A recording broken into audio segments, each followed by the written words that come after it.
Et donc, au milieu de ça, il y avait une table, et tout d'un coup, autour de cette table, tout le monde s'est organisé. On a enlevé les accessoires, on a rajouté d'autres. C'est ça. Une table, pas de décor. Très peu. Et alors ça m'a bluffé. Alors, comment ça te vient de savoir au dernier moment, enfin, j'imagine que c'est pas au dernier moment, mais... Non, c'est pas tout à fait au dernier moment, mais disons que tu as parlé donc des références, donc Tournier, Brooke, mais il y a aussi Grotowski, c'est-à-dire que je suis pour un théâtre pauvre, mais pas au sens où je veux que ça repose sur les acteurs. Pour moi, ça vient, à partir du moment où les acteurs et les actrices savent ce qu'ils ont à jouer, la mise en scène, c'est pas qu'elle est secondaire, mais elle découle. C'est-à-dire qu'il n'y a plus qu'à donner un cadre et ça fonctionnera. À partir du moment où on sait ce qu'on fait sur le plateau, qu'on le fasse. Alors évidemment, il y a des mises en scène, entre guillemets, qui donnent plus de force en jouant telle scène à distance. Je ne sais pas si tu te rappelles la scène de Tchekhov, quand ils ont les filles, qui pourtant, d'ailleurs, beaucoup disaient, n'aimaient pas Tchekhov. C'est-à-dire, il y avait une réputation de c'est chiant. Vrai.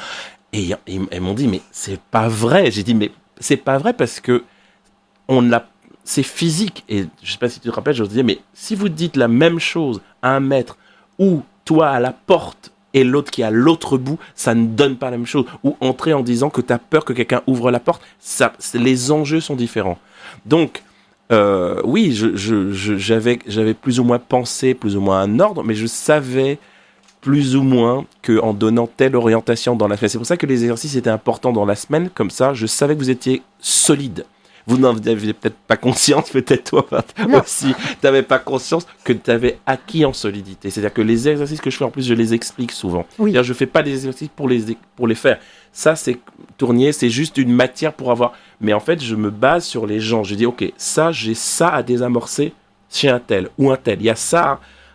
Et je ne peux pas appliquer des exercices comme ça. Il faut que les gens, en fait, de moi, se disent, j'ai compris où tu voulais en venir. Et en fait, tout ça construisait au fur et à mesure quasi une mise en scène avec le tempérament des uns, des autres, mais c'était physique, c'était pas une espèce de, voilà, je suis jamais rentré dans des trucs, voilà, cherchant toi, je ne sais pas, ça vous regardait, chacun fait sa cuisine, mais nous c'était des enjeux techniques, d'entrée, sortie, placement, et finalement ça a fonctionné, il y a des moments très très forts dans cette mise en scène, qui effectivement, il y avait aussi Abel, qui était là, qui était en fauteuil, donc il y avait d'autres enjeux. En fauteuil roulant. Et oui, mon cher Abel que je connaissais déjà depuis 1 an, il était à l'atelier de la fac. Et pareil, tout le monde avait des défis, tout le monde avait quelque chose, un enjeu pour lui. Donc la mise en scène, dans ce sens, vient de là. Elle n'est pas, c'est pour ça que c'est peut-être impressionnant, mais je pense pas. Je trouve que pour moi, c'est une logique. Je veux que ça repose sur l'acteur. Pour moi, l'intérêt du théâtre, c'est que ça repose sur l'acteur. C'est l'enjeu, le funambule, quoi. L'ici et maintenant. Voilà. Et là, c'est vrai vous étiez vraiment dans l'ici et maintenant. Je me rappelle, 3 minutes avant, on était encore en train de mettre en place. Et ça s'est super bien passé. C'était très fort. Il y a eu des moments très, très forts.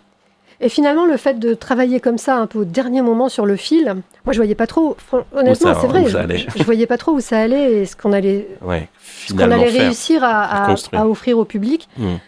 Et tout d'un coup, sans réfléchir, et alors c'est ça moi que je retiens, c'est que tout d'un coup, on avait, en fait, le fait de travailler dans l'urgence, ça permet de ne plus réfléchir. Exactement. Et d'être présent dans la chose.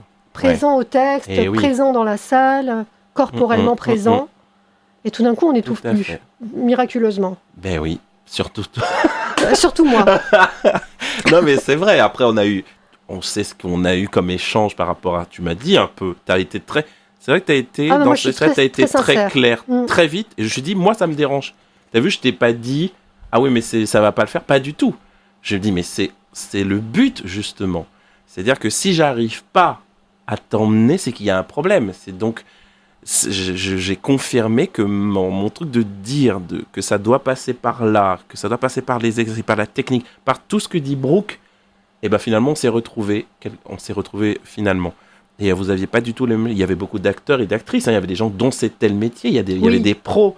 Et même, alors ça aussi, c'est terrible. Et ça, c'était plein de choses différentes.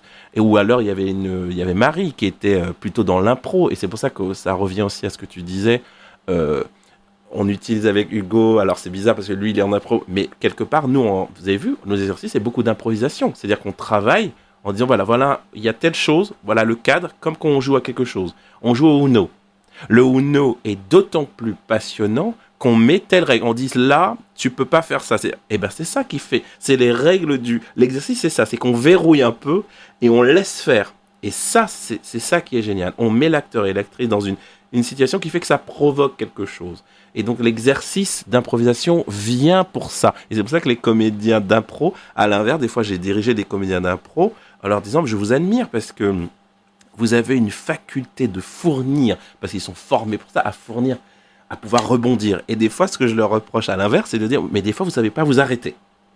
Oui, et ça, j'ai souvent, et Marie me l'avait dit, et c'est pour ça que j'avais rencontré juste avant, elle avait fait une espèce de, c'est pas battle, je ne sais plus le nom, c'était à Recouvrance, je me rappelle très bien, et ça lui avait donné envie, ce que je lui avais dit comme ressenti, j'ai dit, mais vous avez tellement peur du silence et du vide, les improvisateurs, j'ai dit, mais alors que vous êtes très puissants, quand tout d'un coup ça s'arrête dans la frénésie, vous arrêtez, waouh. Et elle m'avait dit, c'est vrai, on l'oublie souvent. Et nous, à l'inverse, en comédien, des fois, on a un défaut de lâcher prise. Voilà.